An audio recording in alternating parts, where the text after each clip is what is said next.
Okay, we're gonna go ahead and get started here.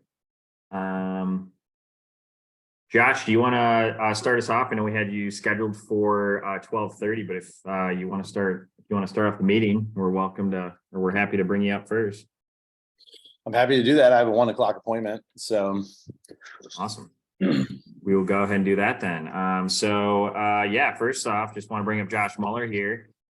So for those of you that don't know who Josh is, you are living under a rock. Josh is amazing. He's one of the top reps in the company. So Josh, he's actually at $8.4 million in career sales. His best week is $75,000, which is absolutely insane. His best day is $49,000. Were the best week and the best day, were they in the same week or no? Yeah, they were. Okay, awesome. Proudest Cutco achievement. He's won the Silver Cup 3 times. He's the first rep to do 300K in a year and 500K in a year in residential sales. His wife is Amy. So she is the co-founder of Vast Action. So if you guys don't know what Vast Action is, again, you must be living under a rock because they are amazing. They do a lot of marketing for a lot of the reps, but they do a great job. So awesome there. And then Amy's actually the one helping us with our stats collection for our invite only events. So they're super helpful. And then fun fact, had braces twice as a kid. And some hobbies, movies, watching stand-up comedy, skiing, traveling, and sailing. I didn't even know you sailed, Josh. Do you do that often, or do you like rent a sailboat, or when do you do that? Vacation? Yeah, I was a competitive sailor in school growing up, and so raced boats on the Great Lakes quite a bit for about 8 years. And then I don't do it as much anymore, but did a chartered a sailboat in the Virgin Islands a couple of years ago, and I've done that a few times now. And when I lived in Oklahoma, I used to teach Boy Scouts how to sail Hobie cats. So, Oh, awesome! That's great. Awesome. Well, yeah. So Josh is here to talk to us about service events. So for those of you that don't know, Josh is actually one of the top reps at service events in the entire company. He continues to be in the top 2 to 3 reps every single year for the past few years, ever since this program became available. Yeah, go ahead and take a lot of notes, and Josh, go ahead, take it away. Thanks, Nick. Appreciate it, man. So first of all, thank you for being here, everybody, and thanks for having me. It's always an honor to be able to speak to the different teams around the nation. And I see people I know, I see people I just met at the net meeting, I see people that I've never met before, and so we got a good group of a good mix of people here. We got some people that mentor and coach with us, and want to shout out to Seth Drecke, to Nick, to Lucky, to Caden. I know you guys were instrumental in really, having me be here to talk about this topic, just because I know that you guys have been paying attention to stats and things like that. And I know a lot of you guys are really interested in how do we level up our service event game. And so I think it's really appropriate time too. I'm actually in the middle of a service event right now.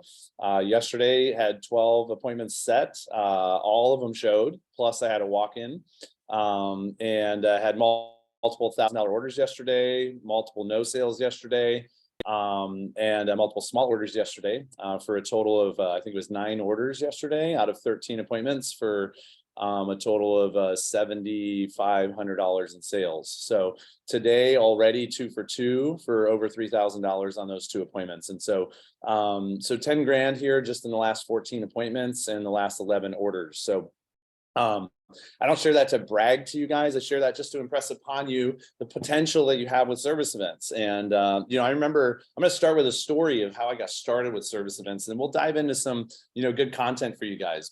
What I want to share with you today is I'm going to share with you, my highest hope is that when we get done today, you've learned some things that will help you do even better with maximizing your results at your service events.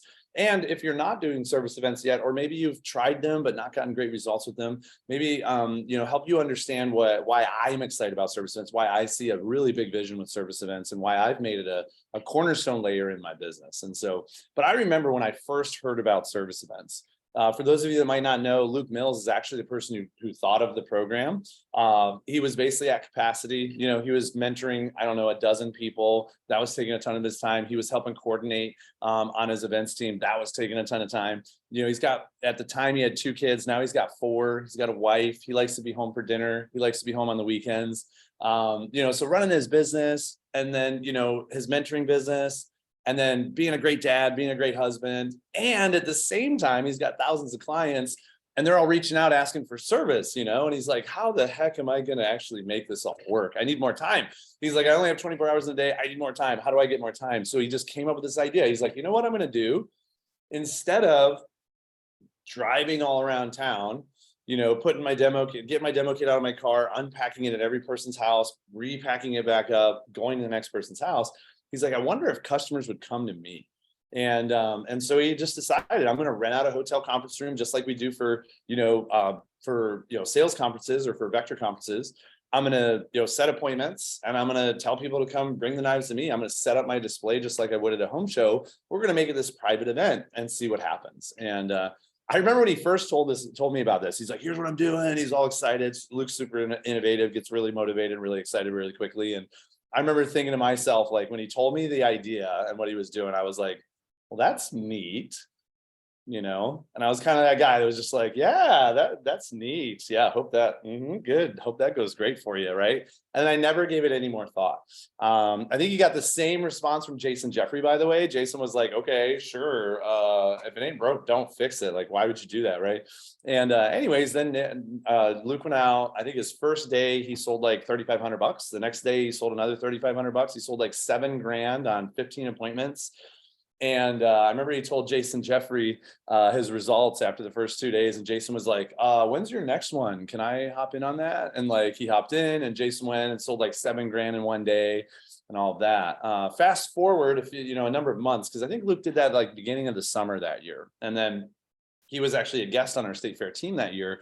And I was working my state fairs, and Luke was in town, and he was running a service event after the events wrapped up. And at this point, he already had like 5 or 6 service events under his belt. Rising Sun Division had this thing up and running, and they were doing really well with it. And it was kind of the new buzz around the business. And he challenged me. Luke was like, hey man, like, when you want to do the service event with me? I was like, sure, yeah, I'll think about it. I'll try it out, whatever, And then we're mid state fair. He's like, hey man, you got your service event set up yet? And I was like, no, I mean, I've been busy. I haven't gotten, and he was just like, dude, and he sat me down, and I was like, dude, there's so much I got to do. I don't know what to do. It's the middle of state fair season. I don't have time for this. He's like, get your ass in gear and come with me to this event. I was like, fine. So, I sent a text out, I sent an email out, I booked up a day. And it's so funny, like, he challenged me to join him. So I did, just to try one out and see what I thought. I got a handful of appointments booked. I sold a few $1,000.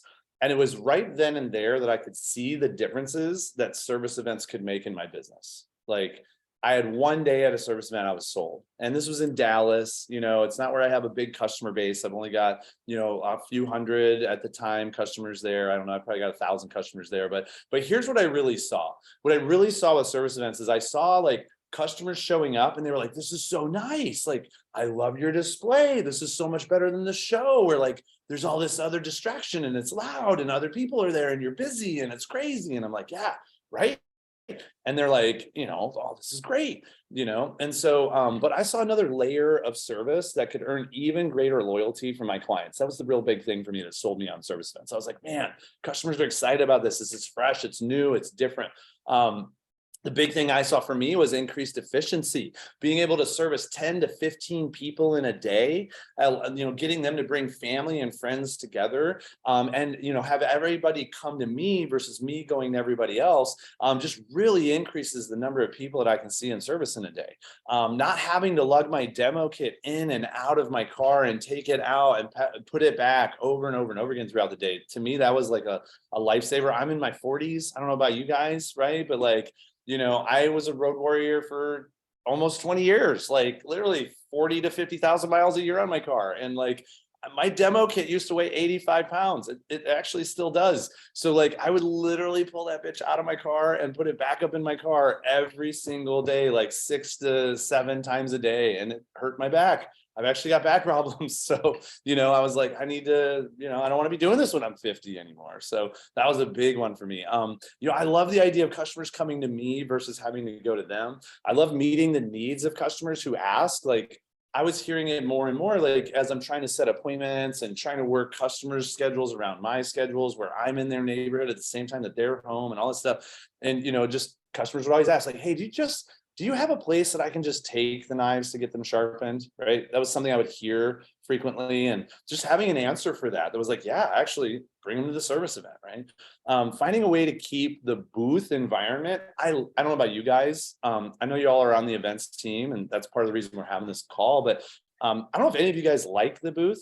I fucking love the booth. Pardon my language, guys. Hope you don't mind, but I love the booth. I love being in the booth. The booth is so much fun. It's like different. You got to be on your toes. It's fast paced. You get all sorts of different kinds of people. Like, I just love being behind the booth, right? So to be able to combine the booth environment with the service experience was like game changer for me, and I just loved it. I loved that thought, right? So to keep the booth environment while providing service at the same time was awesome. And then also creating a private shopping and booth experience for clients. That was something that, like, over and over again, I hear often from customers, like, oh, I really love this. Like, I feel like this is my own show. And I'm like, I know, right? Isn't it cool? They're like, yeah, it's great, right? So, and then also there's the big thing for me is at scale. So if you haven't learned this yet as an entrepreneur, you need to learn this. You probably want to write this down. It has nothing to do with service events, but everything to do with your business. And it's the idea that, like, the way you're operating now is how you're training your customers to continue working with you 5, 10, 20 years from now. And if I had to go back and do it all over again, right? I wish I had thought of service events 20 years ago, because, when I only had a few hundred customers, even when I had like 1,000 or 2,000 clients, in-home appointments, no problem. By the way, I still do in-home appointments. So I want to be very clear right now that service events are not a replacement for service calls. They're an additive. Okay. So I still do service calls. I still do in-home demos. I do virtuals. I still do virtual service appointments. Some people are like, what? Wasn't that just a COVID thing? Yeah, it was a COVID thing that, like, COVID created virtual service appointments, but like, it worked great. People loved it. I still do it. I don't do it often. It's not a cornerstone layer of my business, but I still do it because it worked, right? And it's an additional service I can offer in certain situations. But it's like, I do all of it. What I love about service events, though, is that at scale, when you have thousands and thousands of clients, when you have people in all areas, when you get married and all of a sudden you have a partner in life that you want to actually spend time with, who more importantly wants to spend time with you, when you actually own a home and have a mortgage to pay, when you have children and all of a sudden you have to be a father or a mother, right? Or you have a family emergency. Like, there's all these things. Like, as you get older, you will value your time differently. As you build your business, you will value your time differently. As you build your skill sets and your success, you will value your time differently. And if I had to do it all over again, like wipe the slate clean and start all over, I would have been promoting service events from day one in my business. Hey, listen, the in-home service, like, I love service events because what it does for me is, at scale with thousands of clients, it creates a sustainable way to provide quality service without being obligated to go to people's homes. And I think the most valuable piece is it repositions in-home service as an exclusive, privileged service that people get when they qualify for it, instead of something that people feel entitled to. And you guys know me, if you've ever worked with me on events, which Nick has, some people have been guests in our division before, but like, we do not tolerate entitlement. Nobody is entitled to growth. Nobody is entitled to success. Those are things you earn. And, the biggest way for a client to really get under my skin is for them to show up and act all entitled. And I'm like, hey, cool. Just so you know, our guarantee doesn't say anything about service events or in-home service. So if you want what you're entitled to package up your knives and ship them to the factory and have me not be a part of your experience at all. But if you want to work with me, there's a certain way I do business. And this is the way we've proven to be best. This is the process that has helped us create one of the largest Cutco distributorships in the world. And if you want to be one of our clients and part of our client family, you're going to follow my process because I know this is the process that works. If you need, whatever outside of my process and I'm not willing to do that, then don't be mad at me. You don't have to work with me. I can introduce you to somebody else. You can go straight to the factory. All is good. You're still going to be taken care of, right? So, but I love the idea of like service events because they create so much efficiency, right? Now, you also have to understand the risks of them, right? So you're basically paying for more events. Now, the beautiful thing is if you're good at negotiating or you have a good list like your coordinators do of like really great venues that you can work with, that you have relationships with that know you're going to be there multiple times a year, it's really easy to get those rates really low. So they're very, very affordable, right? And you also have to know that like there's some marketing and some systems you have to build. If you really want to do it well and have it be consistently successful for you, then you've got to invest in those services. You've got to invest in the help it takes so that you're not the one doing like spending your extremely valuable time that's probably worth for many of you $25 an hour, $50 an hour. Some of you are performing at a level where you're making 100 or 200 or 500, or some of you are even making maybe over $500 an hour when you're in income generating activity. And so for you to be investing $500 an hour time into writing an email, putting together a text message, creating a list in your CRM, like, adding tags to customers' accounts, probably not the best use of your time, right? So I'm a big believer in the Brian Carter philosophy, throw money at problems. And for me, it's like, I want to spend as much time as I can in income generating, activity. I will spend some time in non-income generating activity if it's what needs to be done. And the fastest way to do it is for me to do it. I will do that. Right. But I have no problem investing in the people and investing in the systems and investing in the services that help me do this and do this effectively and efficiently. So to me, service events are not a replacement for service calls. They're an additive layer. The big selling point for me was that my first really big service event push in my areas where like my biggest and longest term clients exist, I was able to service over 120 clients in 6 days. That was an average of 20 appointments a day completed. And the last time I serviced that many people at once, it took me 30 days to do it.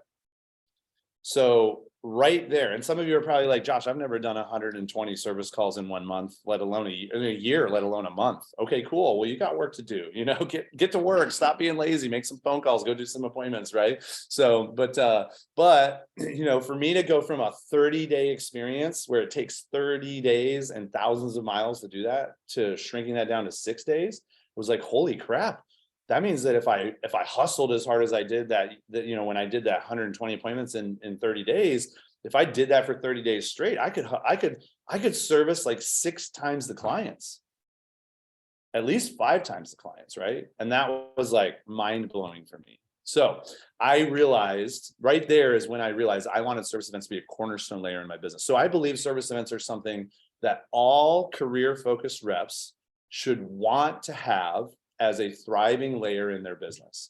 And if I had to do it all over again, I would have built them as a layer from the very beginning. I've said that like 4 times now.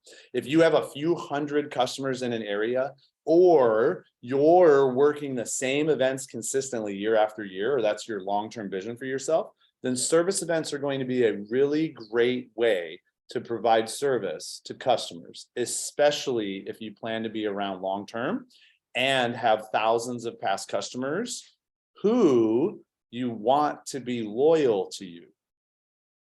That's the caveat right there. If you don't give a crap about loyalty, cool. Don't do anything. Just go work shows, do your referrals, make your phone calls, take the orders that you get, right? If you don't care 2 craps about loyalty, if you're like, you know what, I'm just going to hustle and acquire new business because I don't care about past customers, then this isn't for you, okay?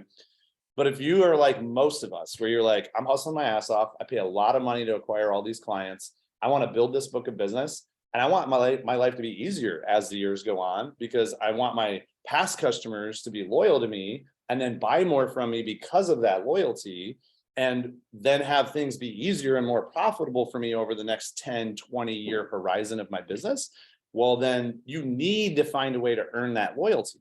And the way you earn that loyalty is through consistent quality communication, so that you're in front of your customers and you're in front of them in a way where they actually want to hear from you. Not in a way where they're like, all this kid's trying to do is sell me crap. I don't give a shit about that. So I'm going to X him out now. I'm not going to open his text. I'm not going to answer his calls. I'm not going to read her emails. Right. You need to do it in a way where they actually look forward to your communications, which I've got a whole series of trainings on that if you want more information on that. But when it comes to service events, you need to provide service. Loyalty, like here's what happens. Consistent quality communication opens the window. And then service offers are the things you toss through the window that customers go, oh yeah, I'll take advantage of that. Because here's the thing, just consistently offering service, whether a customer takes advantage of it or not, they feel served because they see you actually offering it. And they're thinking to themselves, do I need service right now? No, I'm good. I feel served. They're like, I appreciate the offer, Jake, but I'm good for now. Thank you so much. Even if they never reply, even if they never call you back, text you back, or email you back, they feel served. And the more clients feel served, the more loyalty they're going to feel for you, right? And that's the critical piece. Loyalty is the most valuable commodity that we have in our business. And it's the hardest thing to earn. It's the easiest thing to lose as well, too. You could work hard for 20 years and do all the right things for 20 years, but mess up once. And that one mess up could be the thing that sacrifices the relationship for you, right? But here's what I've learned. When I provided great service over and over and over again, stacked over years and then decades, customers are much more forgiving. They're much more willing to let me solve problems for them when I screw up. Because guess what, guys? I'm not perfect. I don't know about y'all, but like, I'm not perfect. And that's okay. So let's talk about what it takes to get great at service events. I'm going to share two critical things with you, okay? And this is it. Literally, it's two things that make all the difference for me, okay? I'm not going to be able to give you guys all the goods, but I'm going to end early enough that we can do some Q&A, and I'll be happy to answer any questions that you guys have. But number one is systems, and number two is sales. That's it. If you got good systems in place, your service events are going to get booked. They're going to be full of people all the time, and you're going to do a great job, right? I have to believe that most of you, you put you in an environment where qualified people are walking through the door, and you're going to crush it. You're going to do great with them, right? So, and so systems are what get qualified people through the door and make sure that your service events are booked. Number two, sales, right? Sales. So you can give me all the qualified people in the world, but if I suck at sales, my skill sets aren't sharp. If I'm not on point, if I'm not showing up every day ready to hustle and like make it happen, well, then I'm going to be dropping the ball and I'm going to be getting crappy results. And you know what? A lot of times people give up on service events, not because service events aren't good. That's the excuse they use. Oh, service events just don't work for me. Like, oh yeah, I've tried it a million times in all the areas across all my customers. And you know, they just don't work for me. Well, I got news for you. You suck. That's what it is. That's the reason your service events aren't working. Either you suck at getting people in the door because your systems suck, or you're really great at getting people through the door because your systems are great, but you suck because your sales skills aren't on point. So you got work to do. Oh my gosh, people are like, holy shit, Josh just told me I suck. If that's what you're thinking right now, it's a reality check. So I'm not calling anybody out here because I can't see anybody. All I see is my fat face on the screen. So, so I'm guessing though that there are people here who probably have work to do on their skill sets. And that's okay, guys. Guess what? 5 years ago, I had to have a real conversation with myself about how much I sucked. Because I did.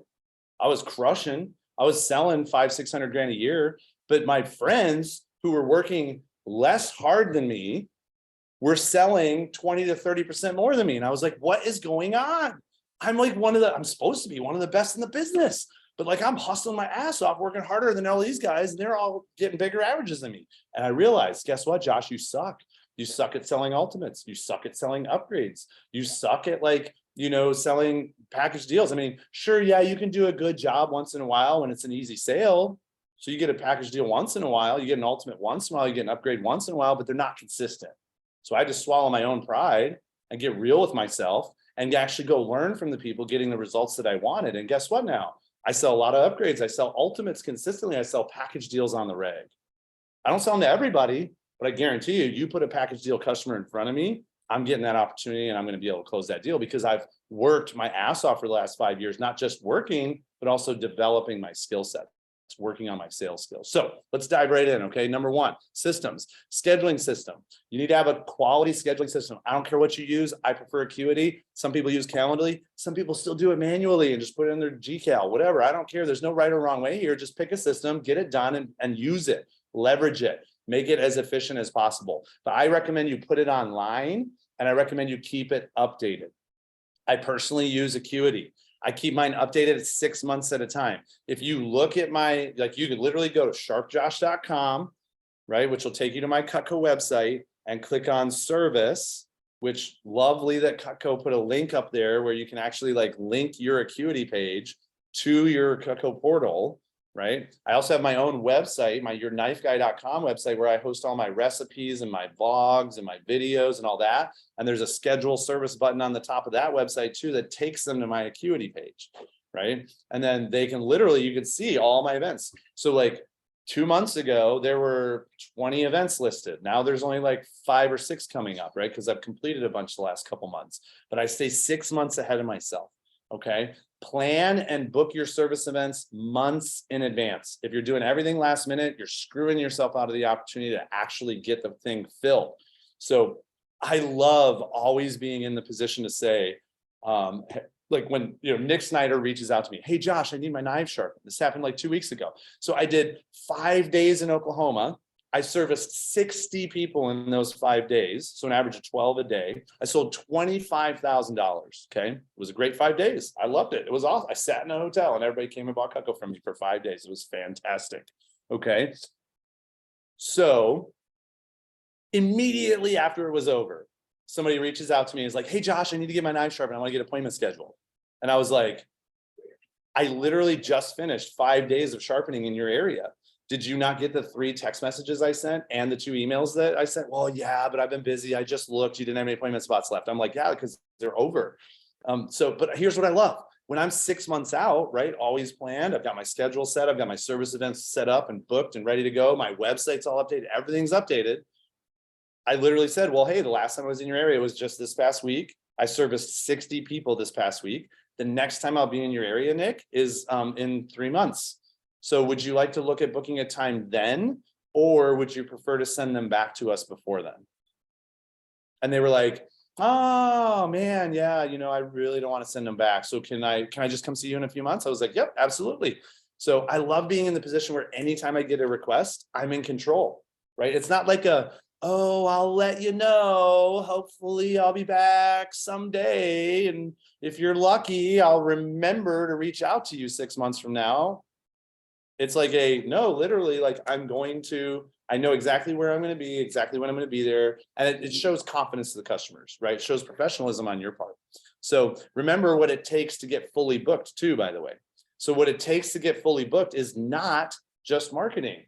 So I see a lot of people where they only get like 4 or 5 appointments a day. And guys, when you suck at sales and you're only getting 4 or 5 appointments a day, it's really hard to feel like service events are something you want to do. I get it, right? So, but when you're getting all of your appointments booked every single day, it's really easy to suck at sales and still get great results. Still get not great results, but get okay results. Okay enough results that you're like, you know what? I'm going to figure this one out because I'm going to give it I'm getting good enough results. I should give it my all and like maximize my results, right? So what does that take, right? Well, it's not just text and email. The reason that people typically only get a few appointments booked every day is because they're relying on their marketing too much, or they're relying on their marketing completely. So that's the lazy way to do it, right? So now don't get me wrong. I believe in the marketing. I text and email multiple times for every event. I track my lists. I tag people. I do all the things I'm supposed to do so that my marketing can be on point. But here's what I've learned. After thousands of data points over the course of the last 7 years of doing service events, what I have learned is very simple. It is that 50% of my appointments typically will get booked from my marketing, and the other 50% of my appointments will get booked through phone calls. And so if I want to average 10 appointments a day, which my goal is always, my minimum standard is 9 booked per day. My maximum standard is I create room in my schedule for 12 to 13 bookings per day, so that I know if I get 12 booked per day, I'll be averaging 9 or more completed every day. That's what I'm shooting for. Okay. Because across all the data and our entire team in TGP and Lone Star for years and years of service event data, what we have found is that the best results come when you average 8.5 appointments completed per day, when you have a full booth display setup, not a lazy man's booth display setup, So like you can look right now, I have my legacy cookware, I have all my sets, I have my flatware, I have all my accessory package, my business gifts, my gadgets, everything, right? 2 6-foot tables jammed packed with Cutco shelves and everything, right? Every single time, even for a single day service event where I only have 5 appointments, yes, every single time, no matter what, because the best booth displays sell the most Cutco. 8.5 appointments completed per day, which means I need to book 10 to 12 appointments per day, right? And an average order of $600 or more. Those will consistently get you the best results possible. So how do you do that, right? Well, here's what I do. Here's my secret sauce, okay? So I keep wait lists. So in between service events in an area, I have a wait list that says, this is my wait list for Boise, Idaho. Let's say I'm servicing Boise, right? So when somebody reaches out between service events, I just tell them, hey, the next time I'm going to be in your area is in blank. I'm going to put you on my first priority service list, and I will reach out to you the moment I get my dates and times and location locked down. If I already have it, I say that same thing. I just add, by the way, we already have the date location. I just replace that last little piece with, hey, we already have the date location and times locked down. If you want, you can click this link and go schedule your appointment now. I'm also going to add you to my first priority service list, just in case you don't get booked or you don't book right now, or you don't want to book right now. We'll reach out to you before we reach out to anybody else. Okay. And then I literally have a list in my CRM that is the wait list for that next event. So then when I'm ready to actually start marketing to that event a month in advance, the very first people who get the call are the people on the wait list. Who are the next people to get on the wait list? Well, I target the sweet spot, right? So what's the sweet spot? Anybody who has ordered 500 or more from me, and the last time they ordered was 3 years ago or more. Those are people in the sweet spot. They're perfectly positioned for upgrades. They're perfectly positioned for service, right? It's perfect timing. So I will literally reach out to those people first and be like, hey, I was in your account. I saw that it's been this many years since last time we connected, which means you're due for service. And I'm hosting an event in your area. Since you're due for service, I wanted to reach out and get you scheduled so we can get this checked off your list. Same way you would do for service calls, right? You just make the same phone call, you send the same text, you send the same email to the same person. You're just driving them to the service event instead of the service call. Super simple, right? And they're targeted, they're sweet spot people. They're your best qualified people. And then the third list that I call always is my top clients. So 1 month before a service event, I get my wait list hit up, I hit up my targeted list and my sweet spot list, and I also hit up my top client list. So all my gold clients, all my top clients, every time. People are like, do you reach out every time? Absolutely. Because I want my gold clients, I don't care if they need service or not. If they want to get in the room, I want them to have first shot at the best appointments for that room. They're the busiest people. They're the people who plan their schedules the most in advance. And even if they don't receive the service or accept the service or ask for the service, I still want them to know, hey, you're one of my best clients. So I'm going to be in your area. And if something does need service or you know anybody needs service, I want to make sure that I'm reaching out to you first. So you have first dibs at your appointments. And you know what? Oftentimes my gold clients don't take advantage of that, but they really appreciate the offer. They really appreciate the offer. And I'm able to make them feel special. It's one extra touch for a gold client. And by the way, here's what does happen. My goal is every day I've got 2 or 3 gold clients in the room. If I'm doing a service event, my goal, you can't have a bad day if your gold clients are in the room every day. They will help you sell more. They will stick around and talk longer because they love you. They're the most loyal clients. They will find ways to buy stuff because they're your gold clients, right? Like it's just, you'll find opportunities to sell them stuff because they're your gold clients. Like, why would you not want to have your gold clients in the room every single year? I don't care if they want to have their knives sharpened every year, they're gold clients, right?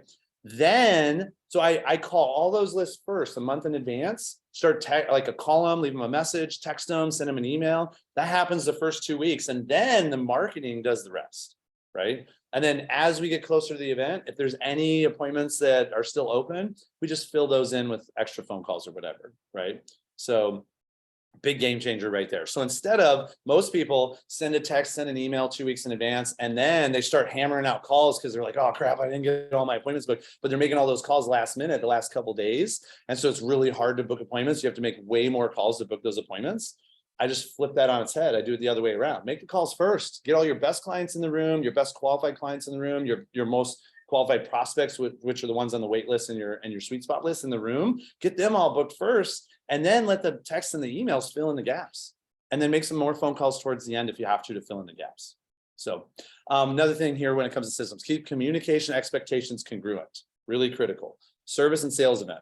We're going to get your Cutco tip top. We're going to review how to get the most from your investment. We're going to review what's new with Cutco. We're going to update your wish list. Congruency, right? That's the most important piece. That's telling them exactly what to expect. Expectations should be clear. It's not just a sharpening event. It's also not just a service event. It's also a sales event too. So, and then my marketing, my confirmation, my reminder, and my welcome when they walk in the room, they're all congruent. It's always the same conversation. It's critical because it makes people feel comfortable. Put yourself in your customer's shoes. Stephanie, they're walking into a random hotel in the middle of nowhere with a box full of knives, or sometimes an armful of knives, thinking to themselves like, am I going to get arrested? Like, what is going on here? Like, is this even legal? Right? So it's like, make them feel comfortable. Your marketing communicates the same thing your confirmation communicates, which communicates the same thing your reminder communicates, which communicates the same thing that you're welcome, I'm so glad you're here communicates. And then they're like, okay, this feels comfortable, it feels normal, I'm cool with this, right? Keep things organized at the event. Have a step-by-step process for checking people in, going over their Cutco, determining what's serviceable there and what needs to go back, packing everything up, paperwork. Be sure to follow all the company guidelines. Keep that stuff tight, because the more disorganized you are, the less time you have to focus on the client in front of you. So that stuff is tight, clean, crisp. Every single time, it's the exact same process every single time. And then last thing I'll share on systems, and then we'll dive into sales. Don't be a sharpening hero. All right, guys, sharpening heroes already exist. There's literally hundreds of them. And you will never be as good as the true sharpening heroes. Who are the true sharpening heroes, right? Some of you are giving me weird looks right now. So the people at the factory are the best people to sharpen Cutco. There's no better service. So get your customers comfortable with and like excited about utilizing the true benefits of the Cutco factory service. There's nothing better, right? So why would you not want them to experience it? I will try a paring knife for 2 minutes, and if it's not getting sharper, I'm like, this is going back, right? If there's even if the teeth are not pointed and it's just burrs on the backside and they need to take off, but like they're just even a little bit rounded, they're going back to the factory. I don't care. I want my customers to have that experience, because that experience is the best experience. It's a world-class experience. I do not want carpal tunnel. I do not want my elbows to blow out someday. I want elbows to work the rest of my life, and wrists and arms and all those things. So don't be a sharpening hero. I have a sharpening assistant with me. I pay her to be here every single time. I pay her a premium more than anybody else in the division gets paid to be here, right? So she's here with me because she's a badass at it. But like, I let her know, hey, it's okay if they only take home 1 or 2 knives and all the rest go back. That's totally fine. It's okay if they take home no knives. They will be okay. I had a lady come in yesterday. We sent back 55 pieces of Cutco for her. You know what she took home? She took home a block and a fork. That was it. And she's like, what am I going to do? I'm like, you're going to cuss me out for a couple of weeks, right? But then in 2 weeks, I'm going to be your new best friend. Because when you get them all back, you're going to be so happy. It's going to be like you have a brand new set. And she's like, okay, that's awesome. And guess what? She was like, well, guess I got to buy some knives today. And I was like, okay, I can help you with that. So, it's not why I do it. I do it because I want them to have the best experience, not a subpar experience. What you definitely don't want is to sharpen a paring knife and then in 6 months have them be like, hey, can I come back to another appointment and get my knife sharpened again because it's dull again? Now you're just training your customers to lean on you for sharpening all the time, right? And that's not good. Okay, their knives should stay sharp for 5 to 10 years. If they don't, like when a customer comes in and they get their knife sharpened, we send them home with them, and then they come back next year and they're like, all right, they're dull again. I'm like, well, they got to go to the factory, because if they're not holding their edge longer than that, then they're definitely ready for the machines. So tool, let's talk about sales. Number 1, provide world-class service. So use these types of words: concierge, pamper, educate, entertain. Remember, guys, stay in rapport with your clients. Hey, when you come in to my service event, since you brought them here, usually when things have to go back, you got to pack them up and do the paperwork and go drop them off and the rigmarole of all of that. But you brought them in here, so you get concierge service. And it's so funny. Every time I say that, customers are like, oh, I like concierge. I'm like, I know, right? So we're going to pack them up, do the paperwork, ship them off for you, do all that. And I'm just going to have you cover the shipping charge. And they're like, really? I'm like, yeah. Isn't that cool? Yeah. So immediately you're into service. Also, immediately you're getting a commitment, like they're paying money right within minutes of walking in. I'm letting them know, hey, it's gonna be $25 for you to send these back and forth, round trip shipping, $25. And like, you know, they're handing out cash, they're handing me their credit cards within minutes of being in the room. It's amazing, right? So now we're in the buying atmosphere, we're in the buying mindset. Stay in rapport with people. Remember that rapport is a bubble, and it's your job to keep people in it. They should be comfortable, they should be excited, they should be looking forward to working with you. Don't make it awkward. Fill your open slots, even last minute. So who wanted to get in but couldn't because you were full? This is the other end of the spectrum, guys. The positive problem you have when you have great systems in place is that your service events fill up. And so sometimes I have to tack on an extra day and book that extra day up. Sometimes I don't have time to do that, so I have to keep track. I mean, there are inevitably going to be cancellations and reschedules and things and no-shows. When that happens, have your list. Who are the 3 or 4 people that really want to get in but weren't able to? Call those people up. 2 weeks ago, I sold a $4,000 order fan set to a customer who I had a cancellation that morning, and she told me, hey, if you have a cancellation, let me know. So I texted her and she was in later that day. Boom, 4K fan set. So then that guy who canceled his appointment, I had another cancellation the next day. And so I reached out to him that night and was like, hey, I had a cancellation for tomorrow. Can you come in tomorrow instead? And he said, yep, I'll be there. Well, that guy who was my original cancellation, but I knew he still wanted service, he came in the next morning at 9 a.m. and he bought 8 showstoppers for his grandkids. So those 2 orders right there were $7,000 in sales. Because I'm staying on top of, I'm not looking at it going, oh, poor me, I had a cancellation. Guess I'm gonna go get lunch. No, I'm on the fucking phones. I'm booking the freaking appointments. I'm here for a reason. I'm spending the money and the time to be here away from my family. I want to maximize my sales. So I'm getting people in the door, even if it's last minute. I had a lady who literally hustled 45 minutes, that 4K order. She was 45 minutes away. She like threw her Cutco in, hustled in. She was here 3 hours later for that appointment. She wanted to get her knife sharpened. And I was like, oh, hey, look, you got a whole bunch of knives you don't have yet. She's like, I do? Thought I had everything. I'm like, no, we have this really cool new second set. And she's like, and her husband was like, I mean, if you want it, go ahead. She's like, really? By the way, I've been working with him for 15 years. He's never once said that to her. He's always the saver. She's always the spender. So she always comes without him. So he showed up that day and I was like, oh crap, here we go. Right. So then he was the one who was like, yeah, get the 4K set. I don't care. I'm going to die soon. I was like, okay, this is awesome. You never know, guys. You never know. Right. So second thing, fill your open spots, right? Provide world-class service. It's all about quality words you use, create that concierge experience, create that buying atmosphere, fill your open spots, even the last minute. That is world-class service. People love that. And then show them what they have compared to what they don't. So I utilize the Vast Action quad folds. So they come in, first thing we do, check off everything they have. And then I flip that around and I go, okay, cool. So while we're sharpening the knives, step into my office over here. I'll give you the quick update on Cutco. And then I go through the quad fold with them. I just show them, here's what you have and here's what you don't have. It's really great. It's like an inventory sheet. They love it. Second thing, share your goals. So get people tied into something bigger than themselves. So guys, I had really subpar results with my service events last fall. And when I sat down and actually looked at the details, I was like, oh crap, I wasn't on point. I was going through the motions. I wasn't doing my best. I wasn't sharing my goals. I wasn't doing all these things I'm sharing with you, right? I was just kind of going through the motions, just showing up, and I was getting below average results, and it was really freaking frustrating. I was in my head, I was results focused. And so this year, it's amazing how night and day different it's been, right? It's like, I'm tying people into my goals right away. I'm letting them know the big thing I'm working towards. I'm showing my vulnerability, telling them why it makes me nervous. I'm letting them know why I'm super committed to it and what I get from it.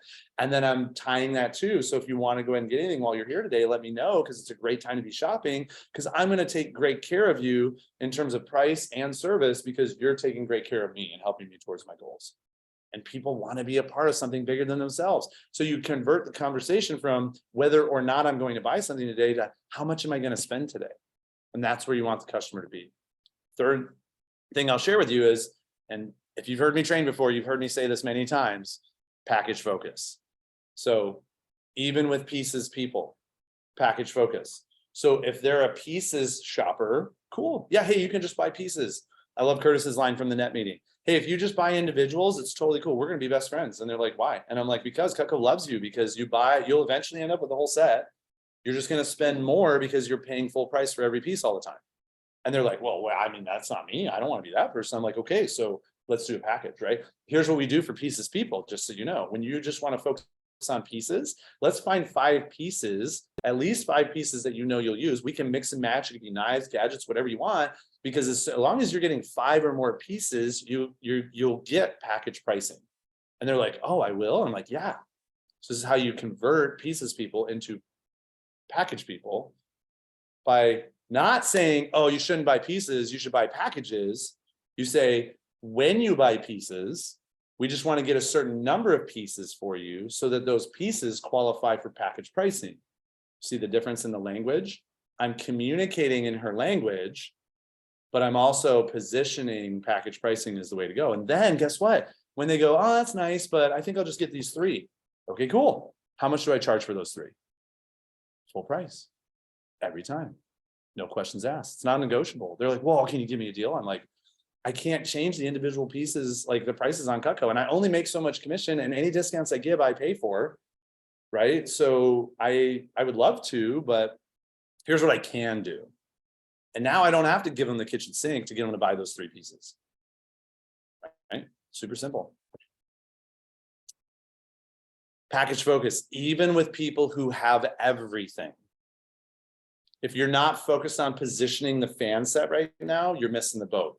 Because guess what, guys? I have a lot of people who have ultimate sets now over 20 years, a lot of upgrade. It's funny. I love service events because in a day, I'm like, shit, I've sold a lot more ultimates than I thought. I just have built them and upgraded them for people over the years. Because like Shelly knows, she's like, got a day full of ultimates coming in, right? She's like, I got some work to do. I got some rest. I'm like, hey, you want to go grab dinner? She's like, no, I'm going to bed. We got a lot of ultimates coming in tomorrow. I'm like, okay, cool. We're gonna be sending back a lot of Cutco. She's like, yeah, I gotta go get some extra boxes. I gotta get some more packing supplies. I'm like, all right, cool, that's great. You want me to come with you? She's like, sure, yeah, that'd be great. I'd love to use your credit card. Like, okay, that sounds great. It's my event, so we should, So, but it's funny how like even people who have everything, I'm selling full ultimates to them. I'm selling family program to them. I'm selling business gifts to them. Like I'm just package folk. I don't care if they have a whole Cutco collection or a whole Cutco kitchen. Like I'm just like, what else do you have that I can show you? Or what do you need more of because you love it so much? I sold a lady a $710 precision set who already has the double ultimate. And I'm like, hey, you love your paring knives, right? She's like, yeah. I'm like, you use them all the time. Yeah. I'm like, cool. So you could probably use some more, right? She's like, oh yeah, I mean, I'm like, do you ever get duplicates of anything that's your favorite? Do you have like duplicates of your favorite shoes, your favorite outfits? Yeah, actually I do. Different colors, right? And I'm like, yeah, so why don't we do duplicates of your favorite paring knives? She's like, I'm like, check this out. I have this really cool package for you. Boom. Just like that. I don't care if they have everything. So even people who tell me like, oh, I have everything I need. They don't have cookware. They don't have flatware. They have a homemaker set that's customized that they took them 10 years to build, right?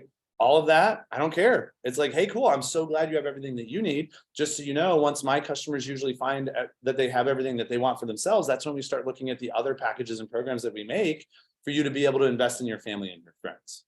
And the great thing is when you share the gift of Cutco with your family, you also, we reward you through our family program, which you can utilize to maximize your savings when you're buying for family and friends. Think about it, Mrs. Jones. It's the only gift you can give them that they'll use every day for the rest of their lives. My last lady, okay, she bought a garden tool set. She has a customized half ultimate that she won't fill up because she thinks she has all the knives she needs, right? And she admitted to me she puts other knives into her ultimate block. I'm like, don't ever tell me that again, please. So the last time she came in for sharpening, she had all the imposter knives in her block, and I told her, don't ever show me that again, please. This time she came in with all of her knives, and those knives were not in the ultimate block. It was just her Cutco knives in the ultimate block. I'm like, thank you for listening to me, please. I appreciate you. So, but she loved the idea of the family program, and her daughter's 18, her other daughter's 14. Guess what? She got 2 showstoppers on the family program for her kids that are still in high school. When she told me, I'll buy these for them when they get married, I was like, great. Christy, I know you love to save money. You're always asking me for the best deals possible. So here's the deal. If you get them now, you're going to save 10% the next, however many years until you give them. You're going to be so happy with me that you bought them now instead of buying them later. Because later you're just going to bitch at me about how much they cost. That's not exactly what I said to her, but that was basically the tone and kind of the concept. And she was like, you know what? Let me text my husband and see what he says. So she texts her husband, and we talk about other things. She buys the garden tools. I'm like, hey, by the way, what did Paul say? And she's like, he told me I could do whatever I want. Ha ha. And I go, holy crap, I've never heard Paul say that. Let's do this. She's like, all right, well, she had asked about the galley sets, right? And that's what I had priced for her. And she's like, yeah, I don't want to spend that much because, she's like, but tell me about the showstopper set. Okay, great. And she's just looking at the family program brochure. She's like, well, I don't want to spend $1,200. I'm like, okay, cool, no problem. Well, here's what we'll do. Your preferred customer. So you get the free tray, and then it's family program pricing. So I'll buy you the paring knife with each set since you're getting 2 of them, which now your price is only $4.94. And she's like, now we're talking. And I was like, let's go. She's like, all right, I'm going to do that. Plus the garden tools. Boom. $200 order just became $1,100 order. Do your best. Forget the rest. Even with people who aren't interested in stuff for themselves, even with people who have everything, even with people who focus on pieces. And here's my bonus for you. Study your clients before they come in. So I know I'm over time now. Nick, thank you so much for just making the space for this, but study your clients before they come in. So guys, every day, I literally go through all of my appointments in my calendar for the next day. I look at their CRM accounts. What do they have? What do they not have? What is the next most sensible thing for me to see, to show them, or for them to consider investing in? And I set my intentions for every single appointment. Now, very rarely does it go the way that I intend it to, but just me creating a focus for every customer, me reviewing their accounts for every customer, it makes me better when I'm with the customer. What do they have? What do they not have? What have they done in the past? What do my notes tell me? Notes. So people keep asking me, Josh, why are you still using paper order forms? Well, because I literally spend 5 minutes taking notes after every single customer, because I want to capture all the notes for the future, because those notes serve me really well. Guys, that guy who bought the 8 showstoppers I told you about earlier, right? Think about how this whole thing stacked up. So it wasn't like he came in and he was like, yeah, 8 showstoppers, that's what I want to buy. And I was just ringing up his order, right? So not only did I get him scheduled after he canceled, I got him rescheduled for the next day and just somebody else's canceled appointment. But more importantly, I reviewed his account the night before and I realized, I was like, oh crap, he bought 3 showstopper sets for his kids 10 years ago. It's been 10 years. I need to ask how they're liking it, right? And his wife died last year and I sent him a condolences card, which he thanked me for. And so when he came in the room, I was like, hey, how you been? How's it going since losing your wife? I know you guys were married for 55 years. He's like, I can't believe you remember these things. I'm like, yeah, it's important to me. And we got into a rapport immediately. We got the hard conversation out of the way early, right? I was like, hey, by the way, like, we're just literally standing there while Shelly's checking his knives. I'm like, hey, by the way, I'm just curious, like, I know you guys, like, you and your wife decided to do sets for the kids like 10 years ago. Can you believe it's been 10 years? He's like, it's been 10 years? Oh, wow. It's incredible. I'm like, yeah, how are they liking them? He's like, it's funny. My wife, or I was just talking with my daughter actually this weekend, telling her I was getting my knives sharpened. She's like, oh my God, Dad, I love those knives. I use them every day. I think about you and Mom every day. Now that Mom's gone, I really love the knives more because it's like the only thing I have left that Mom gave me that I still use every day. He said that to me. And I was like, oh, wow, that's crazy. Hey, how's life going? Like, you got any new grandkids? We get talking about grandkids. 10 minutes later, I find out like he's got 8 grandkids. Okay, just curious. Like, do you think that when the grandkids start getting married and stuff, you're going to want to do this for them? He's like, oh yeah, for sure. My kids love them so much. So notice how, guys, I'm stacking the dominoes, right? I'm stacking them up perfectly in the conversation, right? Because I studied his account. I knew all my notes. I had everything. I'd set my intentions. And then I shared a story with him about how I had a client 15 years ago buy 8 homemakers. Just gave away the 8th one last year, called me up and said, hey, how much did I save buying them all in advance? And I said $8,000. And she's like, I'm so glad I did it. That's a great way to lock people in on family program. Shelf life's forever. Prices go up every year. And then I shared the other story, which was about the lady I had who bought 8 sets for her grandkids. This is the flip side of that story, the flip side of the pendulum. Totally different customer, totally different story. And she gave away 2 or 3 of them and then died unexpectedly. And then the kids found the knives when they were cleaning out the house. And every year since then, for the past 10 years, they've given those knives, that knife set, to the kids when they either buy a house or get married. And how they say, like, hey, this is from grandma. She was thinking about you before she passed away. And you just saw him, you saw the numbers thing, the logical thing of like how much he'll save buying them in advance, click up in his head. And then you saw the emotional piece because his wife just passed away unexpectedly last year. And he said he was going to do this for all his grandkids. And so you see him, I don't even have to say it to him, like, hey, dude, you're going to die someday. I didn't have to say it. He already knew it. He was like, I'm probably going to die someday.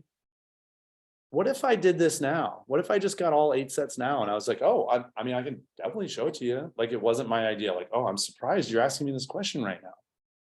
Right. But I stacked up all the dominoes. And then eventually I was in the position where I could just go tink. Because when I told him the price, he's like, oh, I'm gonna have to think about that. It's like $3,000, blah, blah, blah. So then I sold him something else for himself. And I pivoted back. I'm like, hey, by the way, I made it worth your while. Goals, would you be willing to consider it? He's like, sure. So I showed him the 5K, little bit extra special deal for buying 8 sets. And he's like, you know what? Let's do it. Boom, 8 sets just like that. So guys, do the homework and then do the work and then do your best. Like, set your intentions, show up and actually try to get the best sales you possibly can. Every customer, every time. They deserve your best. And I know your best can change from day to day. It does for me too, just like it does everybody else. But when you do these things and you stack these things up, man, service events can be one of your favorite ways that you run your business. So I hope this was helpful for you guys, and I hope that you have a fantastic day. So I'm cool with answering questions if you guys have time, but I also understand I took way more time than you gave me. So if we don't have time for that, that's fine. I'll answer questions till my customer walks in the door though. So No, it's all good. Appreciate it, Josh. Yeah, we definitely have time for some questions here. A couple things I want to share here real quick. Some things that I took notes. I have all kinds of notes here. Offering service makes customers feel served, which then equals loyalty. I wrote that down. So it's always important to keep in touch with clients and keep letting them know that you're doing service. Phone calls book half of your appointments. That is a huge nugget. I always thought, fill in the gaps with phone calls, but yeah, it's like literally half. So if you don't have a full schedule, that's definitely a key way to fill up appointments.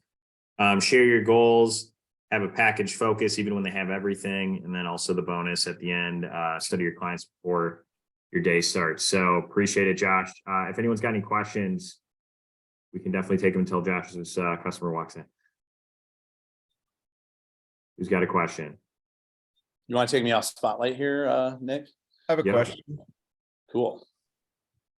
Hey, Josh, I want to appreciate the time you spent with us, but you had said that there was that list of people when you're booking service events. You said that there was like 3 lists that you went through. I Yep. think it was the wait list, the sweet spot, and then the top clients. Is that correct?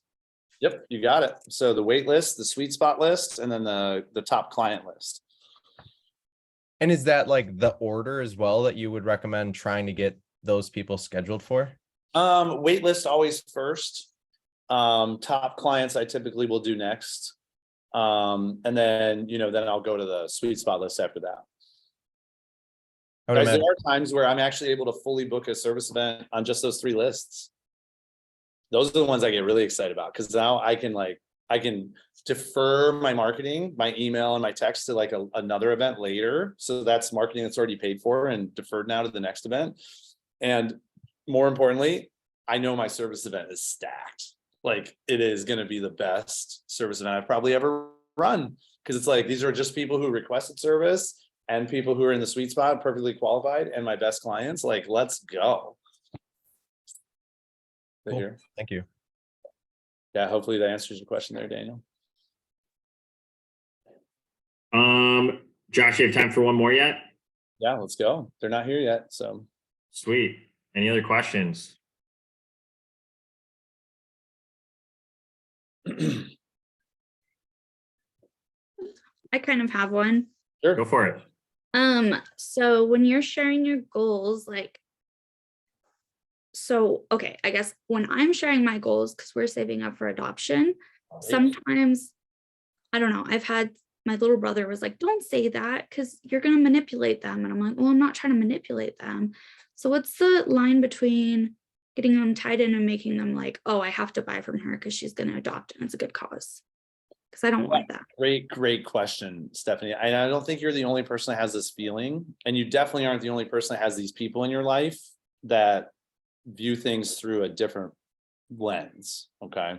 So can I ask you a couple questions? Yes. Are you a manipulative type of person? No. Would you ever intentionally manipulate somebody? No. Okay, cool. So then don't worry about what your little brother has to say about that. Because that's what's referred to as the victim mindset. And it's okay, some people are there, right? And he may not even be a victim. That's a victim mindset or a scarcity mindset of way of viewing that. The abundance mindset or the abundance view of that is, hey, like, when people share their goals, it inspires other people. And when people share what they're passionate about, it helps people feel like they're not a number, like there's actually a cause or there's something that behind it that they can be a part of. And here's the reality. Nobody's going to buy from you because you're adopting a kid, but someone will make a decision to buy from you because they're inspired by what you're working towards. And if adopting the kid is what inspires you, and you share that with your customer, that all that's going to do is create connection and rapport. By the way, I think it's beautiful that you're trying to do that. I was adopted. I would not be here serving you guys today if somebody had not adopted me. Okay, so you should definitely be sharing that with your clients. And if you're worried about that, then just be explicit with them. Just be like, hey, this isn't the reason I want that you should buy from me today. I want you to buy because you love Cutco. I just want you to know how, if you choose to buy today, is helping me towards my goals I'm working towards. I don't just sell knives to make money and pay my bills. I sell knives because I am trying to adopt a human being and make a difference in their lives. And for whatever reason that is, whether it's you're having trouble with, conceiving yourself, or you're just passionate and enthusiastic about adoption and helping children who need the homes, or whatever it is, there's a million different reasons people choose that. Whatever your reason is, own that, and don't ever let anyone question you on that. Because if they do, they don't have your best interests in mind. And I'm sorry to say that about your brother, but you need to at least challenge that with him and say, like, hey, listen, that's not why I'm sharing that with my customers. The reason I'm sharing that with my customers, I want my customers to know what I'm working towards. I want them to be inspired by my goals because I'm inspired by other people's goals. Thank you so much. Yeah, you're welcome. Absolutely. So, Rob, go ahead. Josh, thank you so much. Super powerful. You about got me crying on that one part about grandma. beautiful. That's where I want you. What are the goals you share? So here's what I'm sharing right now with my clients. I share all sorts of goals depending on, what's going on. So like if I'm at the state fair and our state fair team's working towards our $3 million goal, I'm talking about that, right? And I'm talking about my piece of it, right? But right now what I'm telling people is I'm saying, hey guys, my goal is to sell $1 million in a year. There's only 10 people have ever done that in the history of the company. And it's funny how when I say like $1 million a year, people are like, whoa, I'm like, yeah, I know, it's a lot of knives. And only 10 people have ever done it. I'm going to be one of the first ones ever to do that. And like, it is not going to be easy. It's going to be really hard. It's going to take every order I've got. I'm working harder now than I've ever worked before. And I know that I'm not going to be able to do it without the support and loyalty of my clients and their friends and family. So I'm doing specials this year that I have not done in forever, or I've never done before, just to hook you up for helping me out. And so if you want to be a part of that cause, great. So if you see something that you like today, make sure you let me know, because if you decide you want to get it, I'm going to take care of you because you're helping me towards that goal. If not, no worries, no pressure. It's totally up to you. I just want you to know how you're helping me out when you decide to get Cutco. So. Can I do another quick question? Yeah, go for it, Rob. What do you do for like when you do discounts? Like you said, they do 5 to get the bundle package, but that at 3 they want something else, and you're like, well, you really need to get 5. I mean, do you just gauge it per customer where you do 30% off if you need the order? I mean, what do you do? No. First of all, you never need the order, especially if you're going to give them all your commission. So, and I don't do 30% off. The only time people will save 30% right now is when they're buying flatware. So, a 5-piece special would be like, I gauge it based on the client, it's different for everybody, but if you're getting 5 pieces and you're usually a 1 or 2 piecer, like let's say we get to 4, really easy. And then the fifth one we got to work a little bit for. It's like, cool. Well, you know, what would be the next two pieces that you would add to the collection if you were to add something, right? They pick one, two, boom. Okay, so I tell you what, like with the 5-piece package price, if you get these 5, it's going to be this much, and then I'll buy you that 6th piece for free to go with it. I'll pay for that out of my commission. And they're like, really? You don't have to do that. I don't want to take your commission. I'm like, no, it'd be my pleasure. That's how the discounts work. Anytime that I've ever given you a discount in the past, I've paid for it. I probably just never told you about it. And they're like, oh, okay. Now they respect it different, right? But if it's the lady that's like, you know, I'm like trying and pushing and we're trying our butts off and we're getting a 2, and then 10 minutes later, now we're at 3, and then 10 minutes later, we're at 4, you know, and then she's like, I just can't find a 5th. And I'm like, cool, well, here's how much it is. And she's like, I'm definitely not paying that price. I'm like, all right, well, I'll tell you what, I'm not supposed to do this, but if you get the 4, since we worked so hard to get to those 4, right, I'll go ahead and cut in 10% out of my commission for you. I'll give you a 10% discount. I'm not supposed to do that. You can't advertise that to your friends. I can't have everybody expecting me to do that for you, but you're super cool. I want to take care of you. I'm gonna make you feel special. So I'll do that 10%. I'll just cut it out of my commission so you're getting a discount. Okay, I'll take it. If she's like humming and hawing, like, what do I get for free? I'm like, well, you know, I can either do the discount, which saves you this much, or I can do the free thing, which saves you twice as much. And she, you know, which one would be better for you? And well, I'll take the free thing. Okay, great. Thought you couldn't find a 5th piece, but glad you found a free thing. You know, so like everybody's different. You just gotta, you know, again, it's like Brandon talked about at the net meeting, right? You need to be a grandmaster chess player. Always be 5 steps ahead of your clients. And a lot of times they show their cards in their communication.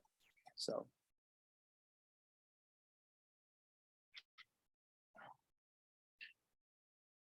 Awesome. Appreciate it, Josh. We have time for one more question. If anyone wants to ask Josh one more, as long as he has time for one. I got another one if nobody else does. We'll leave it open to, does anyone else have a question, or should we let Rob ask his? I want to hear a question from Cassie Reed. Oh, I'm calling on you. Somebody just got volunteered. Cassie, You got one, Cassie?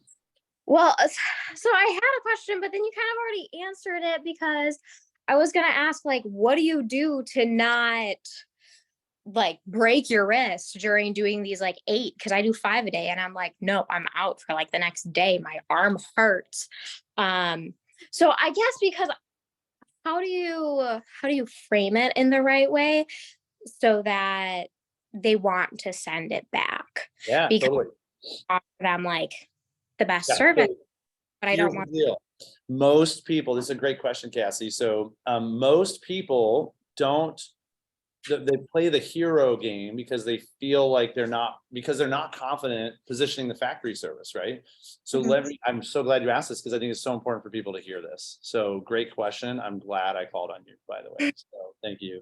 So here's what I tell people. So first of all, I wholeheartedly believe it's the best service. So that's the thing, right? You have to exude the confidence. It starts with your own mindset.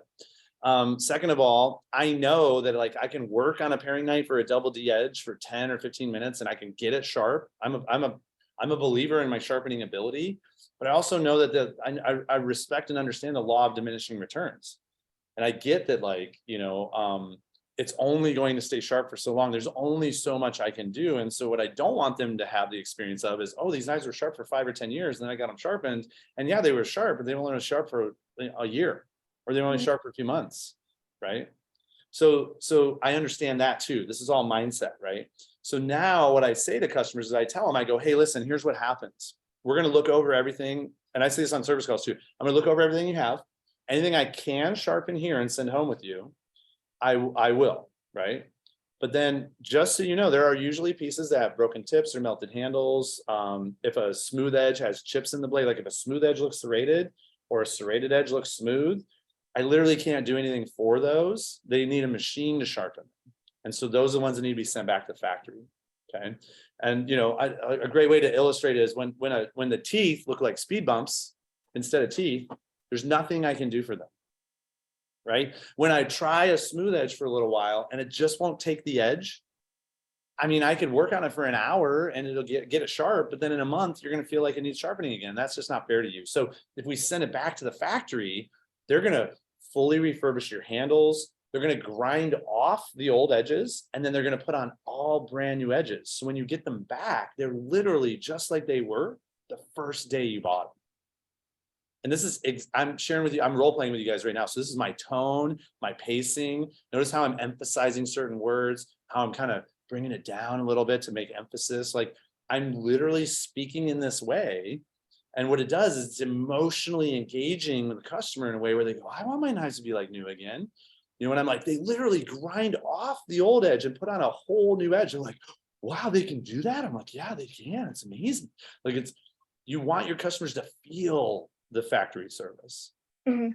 So you don't want to be lazy in the communication with that piece, especially, right? And you like sometimes I see reps where they go like, oh yeah, so we're just going to send these ones back. And they're like, really? What are you, what, like, I thought we were sharpening them. And they're like, well, yeah, I can't sharpen them. And it's like, there's literally no explanation to it. And I'm like, I'm sitting here just like cringing, you know, there's times where like I'm with some of my homies that just aren't as experienced as me. And I'll just stop and I'll be like, hey, can I share something with you guys really quick? And they'll be like, oh yeah, Josh is our coordinator. What's up, Josh? And I'll be like, and I'll explain it. And then it's funny how you get the customer, like you see them go from combative with the person to all of a sudden they go like, oh, okay, that makes sense. Like, yeah, great. But and then immediately I position the value. So you position the value of the service, and then you position the value of you doing it for them. So it's that whole idea of like, here's the great thing. Normally, guys, you have to do this all yourself. You have to do the paperwork and print it off the internet and figure out the value of the package. And then you have to, how do I wrap up all my knives? And then you have to find a box. And some people put them in a bag or an envelope. And that sucks because the post office guy gets cut and he doesn't like that. And then, you know, and like I make it painful. Like you doing this yourself is really painful. But guess what? You brought them here. And so now instead of me being the sharpening hero, I'm the convenience hero. I'm the concierge here. So I'm a concierge rep, which means you get concierge service. So that means that we're going to do the paperwork. We're going to package them. We're going to put them in the right box. We're going to ship them for you. All that's going to happen for you. And all you have to do is pay the shipping, which is what you would normally pay anyways. And they're like, you're awesome. Like, thanks. Now let's go shop, right? Because remember, service first, shopping second. So does that answer your question, Cassie? Yeah, absolutely. That makes me feel a lot better. Cool, guys. Well, hey, I got a customer that's late for their appointment, so they're clearly having a hard time finding me or they're standing me up. So I'm going to go call them and get them in here. But I appreciate y'all and hope you guys crush it with service events this year. I'd love to hear stories. Appreciate it, Josh. Thank Thank you. See you, Josh. Okay, that was freaking fire. So if you guys didn't learn anything from that, I don't know how you didn't. Josh is great. So something to keep in mind. So we do have our steak dinner contest coming up. For those of you that don't know, I'm going to share it again here for you. Our little steak dinner contest. It's April 25th. Now you should be able to see it. It's April 25th through May 15th. If you sell $5,000, you qualify. If you sell 10,000, you qualify for free. At 20,000, you can bring a significant other or go to both dinners. And then the top two divisions in event sales is where we're going to host those dinners. But if you're having trouble finding events, especially during the week, right, when there are no events and you still want to compete for this during the week, do some service events. You know, it doesn't matter where you're at in sales. You can always do a service event as long as you have 10 clients in an area. Or even like, you know, it's obviously safer to have like 50, but if you have 10 to 20 people and you're confident you can schedule, you know, 5 to 10 of them, you can schedule a service event. And obviously we got some steak dinner restaurants picked out here in every single division, but keep that in mind. So schedule service events. You know, right now it is March 21st. So the contest is about a month away. So now's a great time to get all those scheduled and booked and, you know, fill that booking request form. So the rest of the call here, I actually just have some few team updates here.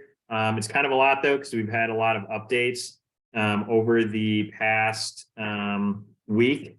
So the first thing here, we have a new ROR, which is pretty freaking sweet. Has anyone seen the new ROR in GroupMe yet? Oh, I tried it, but it wouldn't download. Okay. So what you want to do, the first thing you want to do is download Dropbox on your phone. That's the first step.